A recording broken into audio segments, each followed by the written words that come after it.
Okay, calculating the pH of salt solutions. So this page is where things get a little crazy. So you need to get good at these kinds of problems. All right, so we are calculating the pH of a salt solution. We're going to use rice tables to do this, but first we have to figure out what our chemical equations are. So the very first thing you have to do is you need to check out the problem and notice that it is a soluble salt problem. So it's got a sodium ion in it, and that tells you right there that this has to be a soluble salt problem. All right, so we are going to write the equation for the dissociation of this salt and water. And that just kind of helps us to know,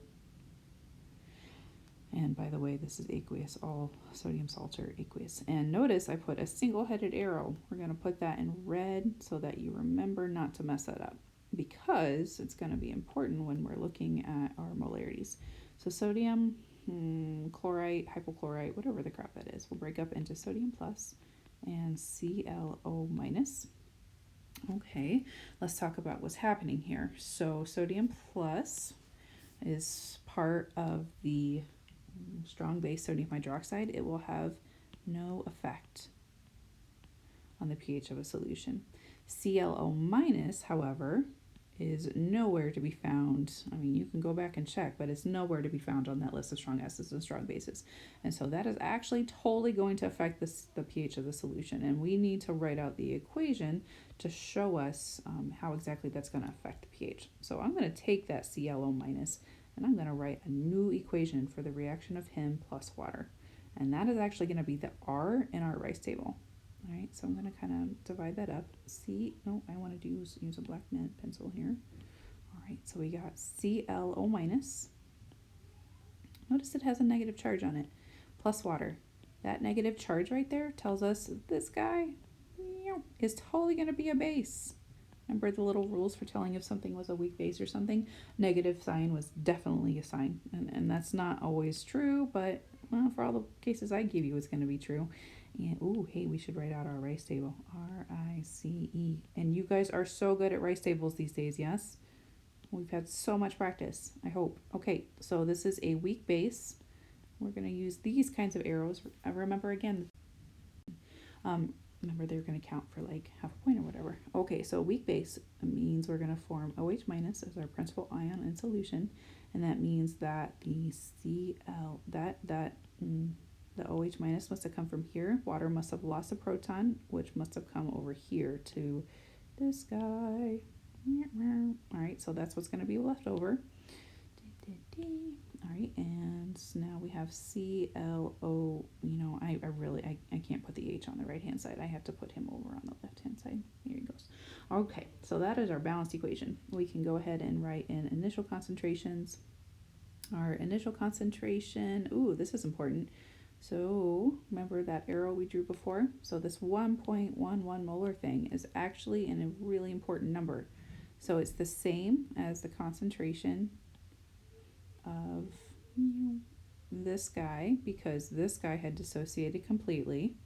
So we actually do know the initial concentration of ClO minus 1. All right, so that's probably one of the most important things from this problem. Let me make sure that I get that right number. Okay, so he is, I'm sorry, I keep messing up. All right, anyway. All right, so he's 1.11. Water is nothing. These are 0. Change, remember, Kb is tiny. We can prove that to ourselves compared to the initial concentration. So that's not going to change. These are going to go up by plus x. So we've got, for equilibrium, this is basically the same as what it started. This is x and this is x. All right, and they told us a Kb value. And it is 3.4 times 10 to the minus 7. And that is equal to the concentration of products over reactants. So it's going to be x squared divided by 1.11.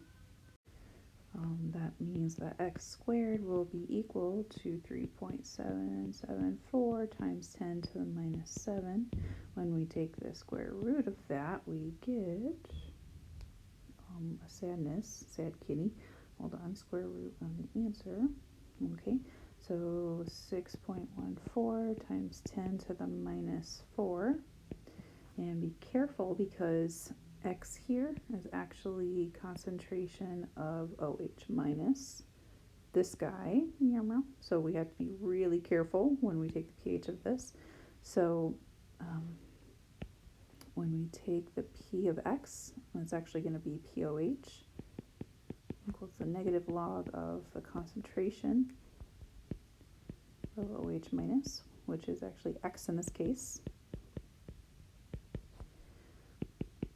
And we can plug that into our calculators, 6.14 e to the minus 4. And when we do that, we get an answer of the POH equal to 3.21. And that is not the pH, be careful.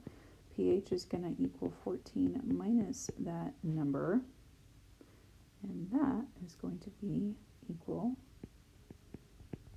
to about 10.79, and that is our final answer. Notice, that was a lot of work for one problem. That is going to be the hardest kind of problem that you're going to have to solve on this test. Okay, but that is how you do that. How do you feel about that? I'm going to scoot him up a little bit, make him a little smaller,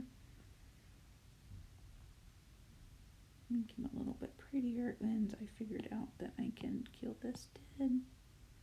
No, I just want you to, oh God, no, stop. I don't know what's happening. We're just gonna leave it where it was. Oh, everything's horrible. Okay, so anyway, there you go. Okay, quit it. Oh God, we're still moving. Okay, I can't. I'm too old for this. Okay, so, all right. So problem number 2. Oh, fun. Are we like rocking back and forth now? Okay, cool. Alrighty then. So, we've got NH4Cl. This is a fun one because you have to be careful.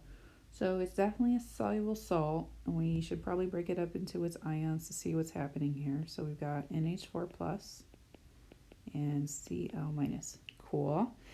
And this is kind of a special case. So notice we talked before about how to tell if something was like a weak acid or a weak base. This one is kind of a weird one because it has both a nitrogen and a plus charge in it. But in the game of rock, paper, scissors of weak bases, this plus charge totally wins. And it means that this guy is going to react like an acid. Woohoo! Okay, so be careful with that kind of thing. All right, so we are going to take that guy just like we did in the example above. Come on, guys, got this. And we are going to take NH4 plus water. We already decided that it was an acid, and so we are going to form H3O plus. That means that NH4 plus lost that one of those little hydrogens right there, and that leaves us with NH3. By now you should hopefully be really good at drawing out those reactions. Okay, so this is our I and our rice table.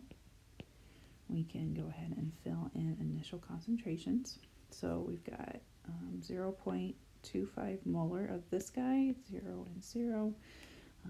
Same rules apply here. 0.25, and then you can go ahead and plug into your Ka value. Okay, so Ka is still going to be concentration of products over reactants. X squared over 0.25 is equal to whatever number that they give us up there. I don't know who they is, but they're the worst. Go ahead and solve for x squared, which is going to be equal, if my internet calculator is correct, to 1.4 times 10 to the minus 10. Take the square root of that, and you get 1.18 times 10 to the minus 5. And this is kind of lovely because x in this case is actually the same as H3O plus. So we don't even have the extra step that we had from the last problem.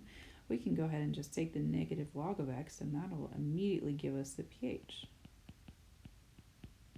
Remember that P is always equal to negative log H3O plus, in this case negative log of x, and we can plug that directly in here for x. When we do that in our calculator, stop it.